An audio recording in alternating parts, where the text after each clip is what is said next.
ডিমগুলো লাল লাল করে ভাজা হয়ে গেছে। দেখো ডিম মহারাজকে ভাজা হয়ে গেছে, মহারানী মহারাজ।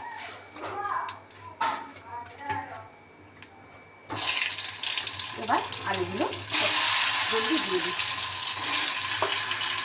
এবার পেঁয়াজগুলোকে তো দিয়ে দিলাম তাড়াতাড়ি করে।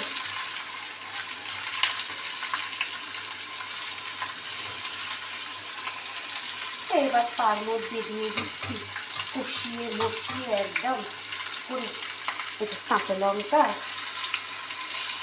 টমেটো, আদা রসুন সব একসাথে একদম একটা ঘন্ট বানিয়ে দিলাম।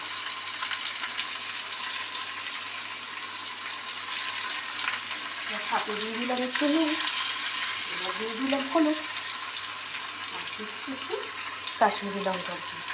চলো এবার এটাকে একটা মিক্স বানিয়ে নিই সবগুলোকে। জবরদস্তভাবে মশলাটা একদম কষানো হয়ে গেছে, বেশ খুব সুন্দর স্মেল এসছে।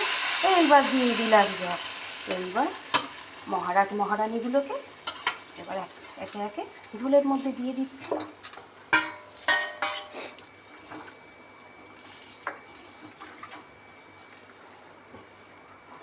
এবার বেশ করে ঝোলটা ফুটুক, তারপর ফাইনালি তোমাদের সাথে শেয়ার করছি।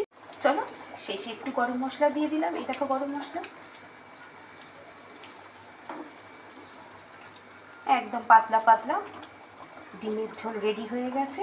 কেমন হয়েছে তোমরা কিন্তু অবশ্যই কমেন্ট করতে ভুলো না। চলো আজকের মতন এখানে ডিমের ঝোল দিয়ে বিদায় নিলাম, টাটা।